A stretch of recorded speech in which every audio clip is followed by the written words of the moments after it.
Voter লিস্টে বাবার নাম ভুল, এসআইআর আতঙ্কে বিষপান করে আত্মহত্যার চেষ্টা যুবকের, আশঙ্কাজনক অবস্থায় হাসপাতালে চিকিৎসাধীন। ঘটনা সামনে আসতেই ব্যাপক চাঞ্চল্য। খবর পেয়ে হাসপাতালে তৃণমূল নেতৃত্ব। মালদার হরিশ্চন্দ্রপুরের মহেন্দ্রপুর গ্রাম পঞ্চায়েতের নাজিরপুর বুথের ঘটনা। ওই এলাকার বাসিন্দা রাজেশ আলী এদিন বিষ খেয়ে আত্মহত্যা করার চেষ্টা করেন। পরিবারের লোক আশঙ্কাজনক অবস্থায় তাকে চাঁচল সুপার স্পেশালিটি হাসপাতালে নিয়ে আসে। এই মুহূর্তে হাসপাতালে চিকিৎসাধীন রাজেশ। পরিবারের লোকের অভিযোগ, 2002 সালের ভোটার তালিকায় রাজেশের বাবার নাম ছিল, কিন্তু বর্তমান তালিকায় তার বাবার নাম ভুল এসেছে, যার কারণে আতঙ্কে ভুগছিল সে। সেই আতঙ্ক থেকে আত্মহত্যার চেষ্টা। নির্বাচন কমিশনকে তোপ দেগেছে পরিবার। নমস্কার।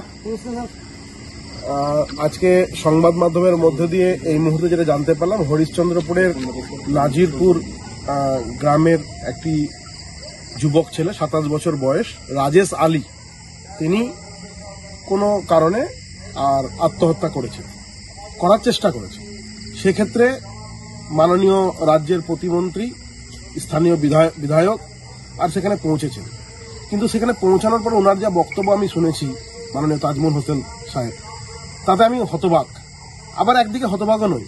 যে সমস্ত শ্রোতা বা দর্শক আমার কথা শুনবেন তাদের কাছে আমি ক্ষমা প্রার্থী, কারণ একজন রাজ্যের মন্ত্রী বা প্রতিমন্ত্রী তিনি এখনো পর্যন্ত ক্লিয়ার নন যে ভারতবর্ষের সরকার বা বিজেপি এবং নির্বাচন কমিশন, এই দুটো বিষয়কে তিনি নিজেই গুলিয়ে ফেলছেন, এবং কোনটা রাজ্য মানে নির্বাচন কমিশন আর কোনটা ভারতীয় জনতা পার্টি বা ভারতবর্ষের সরকার, সেটা উনি না জেনে আর এসআইআর আতঙ্কে নিজে ভুগছেন, সেটা তার প্রমাণ। কারণ তার যে ভোট ব্যাংক, সেই ভোট ব্যাংক এবার আগামী 26-এর নির্বাচনে হয়তো কোথাও না কোথাও নষ্ট হতে চলেছে, ধ্বংস হতে চলেছে।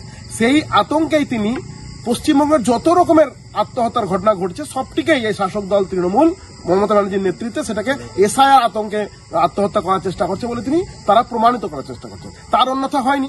যেমন করে রাজ্যের প্রশাসন এবং রাজ্য সরকার একত্রিত হয়ে গেছে বাংলার মানুষকে নির্যাতন নিপীড়ন করার ক্ষেত্রে, সেরকমই তারা ভাবছেন যে এই এসআইআর নির্বাচন কমিশনের যেটা সিদ্ধান্ত, সেটা হচ্ছে ভারতীয় জনতা পার্টি বা বিজেপির সিদ্ধান্ত।